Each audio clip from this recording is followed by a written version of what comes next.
Everyone, welcome back to the Samajik Guru channel. आज हम करने जा रहे हैं क्लास 11th के पॉलिटिकल साइंस का सैंपल पेपर नंबर 2। तो वीडियो को स्टार्ट करते हैं बच्चों। उससे पहले अगर चैनल पे नए आए हैं तो चैनल को फटाफट से सब्सक्राइब कर लो, क्योंकि यहाँ पर इस तरीके का हेल्पफुल कंटेंट अपलोड होता रहता है। तो चलिए बिना देरी किए वीडियो स्टार्ट करते हैं। बच्चों, मोस्ट ऑफ द क्वेश्चन इसमें जो हमने सैंपल पेपर 1 में डिस्कस किए थे सेम ही है, बट कुछ क्वेश्चन डिफरेंट है। तो हम इस करके एक बार ये पेपर जो है वो देख लेते हैं, ठीक है। पहला क्वेश्चन है, who is considered the father of political science. तो पॉलिटिकल साइंस के फादर जो है वो किन्हें कहा जाता है? आंसर है एरिस्टोटल यानी कि अरस्तु को। अगला है, how many aspects of freedom are there. कितने तरीके के या स्वतंत्रता के कितने पहलू होते हैं? तो 2 पहलू होते हैं। एक होता है हमारे पास पॉजिटिव फ्रीडम और या पॉजिटिव लिबर्टी, और दूसरा होता है हमारे पास नेगेटिव लिबर्टी, ठीक है। इसके बाद अगला क्वेश्चन है हमारे पास कि where is the preamble included in the constitution of India. यानी कि भारत के संविधान में प्रस्तावना कहाँ शामिल होती है, ठीक है, कहाँ शामिल की गई है, ठीक है। तो आंसर है कि एट द बिगिनिंग यानी कि शुरुआत में। अगला क्वेश्चन है, which organ of the government implements policy. यानी कि सरकार का कौन सा अंग है जो कि नीतियों को लागू करता है, ठीक है। जो लेजिस्लेचर होते हैं वो कानून बनाते हैं, एग्जीक्यूटिव उन्हें लागू करते हैं, जुडिशियल जस्टिस देने का काम करते हैं, ठीक है। अगला क्वेश्चन है, which government is a popular government of the people. तो जो कौन सी सरकार है वो मतलब कि लोगों के बीच बहुत ज्यादा लोकप्रिय है, ठीक है। तो आंसर है डेमोक्रेसी यानी कि लोकतंत्र। अगला क्वेश्चन है, how many fundamental rights are there in the constitution of India. यानी कि भारत के संविधान में कितने मौलिक अधिकार हैं? आंसर है 6, ठीक है। अगला क्वेश्चन देखो, who is the current president of India. Bharat के वर्तमान राष्ट्रपति कौन है? आंसर है द्रौपदी मुर्मू। अगला क्वेश्चन है, what is the minimum age for a person to become a prime minister of India.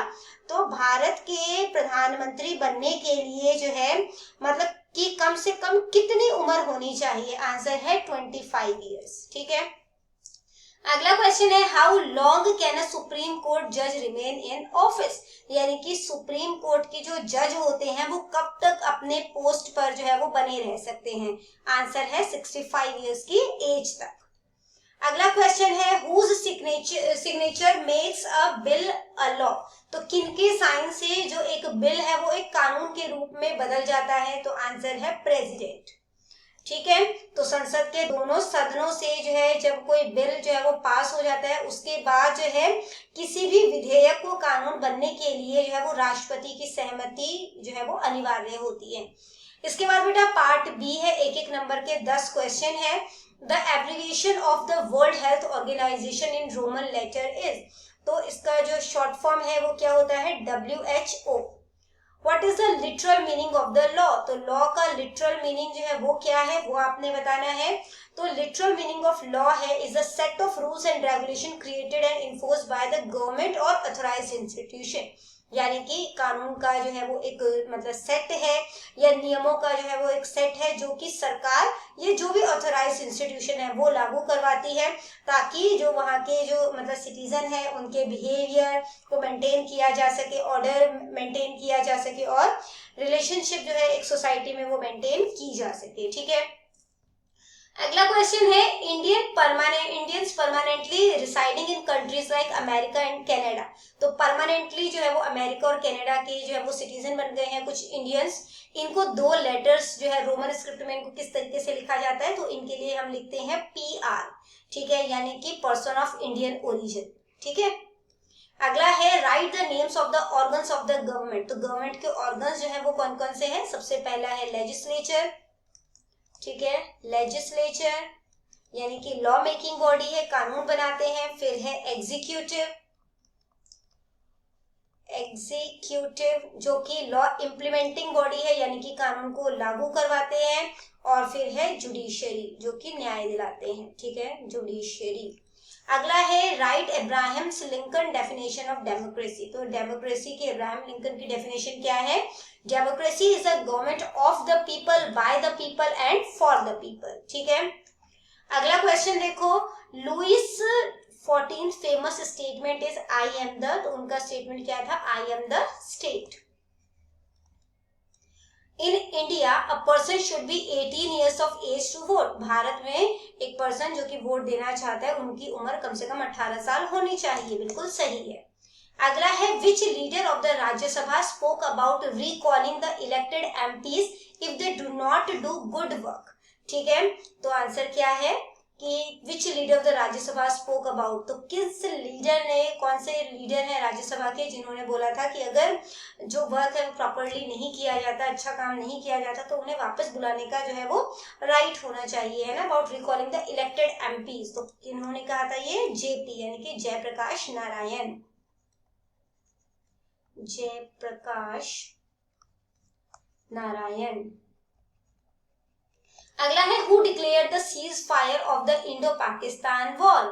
ठीक है, तो इंडो पाकिस्तान वॉर का जो सीज फायर है वो किन्होंने डिक्लेयर किया था? तो देखो ज्यादातर होता है कि यूनाइटेड नेशन सिक्योरिटी काउंसिल जो है वो इसे जो है वो सीज फायर करवाती है, लेकिन अगर हम बात करें तो 1965 की अगर हम ईयर की बात करें तो ताशकंद जो डिक्लेरेशन था वो साइन किया गया था लाल बहादुर शास्त्री और आयूब खान के बीच में। ठीक है, अगला क्वेश्चन देखो, in which year will the next election to the Punjab Vidhan Sabha be held. तो अगली बार इलेक्शन पंजाब विधानसभा के कब होने हैं? 2027 में। ठीक है, यानी कि अगले साल। इसके बाद बेटा पार्ट सी है हमारे पास। ठीक है, किन्हीं 6 क्वेश्चन के आंसर करने हैं, 4 मार्क्स के ये क्वेश्चन है। What is meant by legal justice. तो लीगल जस्टिस यानी कि कानूनी न्याय से आप क्या समझते हैं? तो देखो कानूनी न्याय का मतलब होता है कि कानून जो है वो सभी के लिए समान होना चाहिए, न्यायपूर्ण तरीके से लागू होना चाहिए। ठीक है, तो इसके जो मेन पॉइंट्स अगर हम बात करें तो रूल ऑफ लॉ है। ठीक है, यानी कि कानून का शासन, जहां कोई भी कानून से ऊपर जो है वो नहीं है। दूसरा है equal protection of law, equal protection of laws. ठीक है, यानी कि सभी नागरिकों को कानून का समान संरक्षण मिलना चाहिए।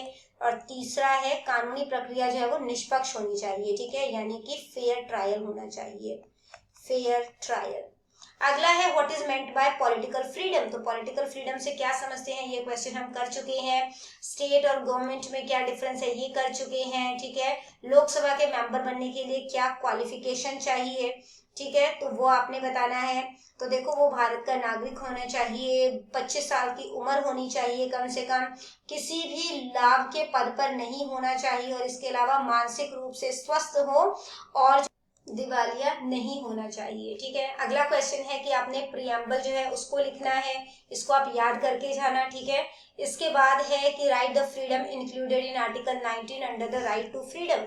तो आर्टिकल 19 में कौन कौन सी चीजें जो है, कौन से 6 जो है वो महत्वपूर्ण नागरिक स्वतंत्रताएं दी गई हैं। तो सबसे पहला है freedom of speech and expression. ठीक है, यानी कि बोलने की स्वतंत्रता है, इसमें शांतिपूर्ण इकट्ठा होने की स्वतंत्रता है, यूनियन बनाने की स्वतंत्रता है। ठीक है, इसके अलावा हम भारत में कहीं भी घूम फिर सकते हैं। ठीक है, इसके बाद देखो अगला क्वेश्चन है right the discriminatory power of the governor, यानी कि गवर्नर के जो पावर है उनके बारे में आपने बताना है। ठीक है, यानी कि जो राज्यपाल की जो विवेकाधीन जो शक्तियां हैं उनके बारे में लिखना है। जैसे कि जो है किसी मिनिस्ट्री यानी अगर सरकार जो है वो बहुमत खो दे तो उनको अपनी पोस्ट से हटाना। ठीक है, इसके अलावा बिल का रिजर्वेशन करना, है ना, इस तरीके के काम जो है वो करते हैं।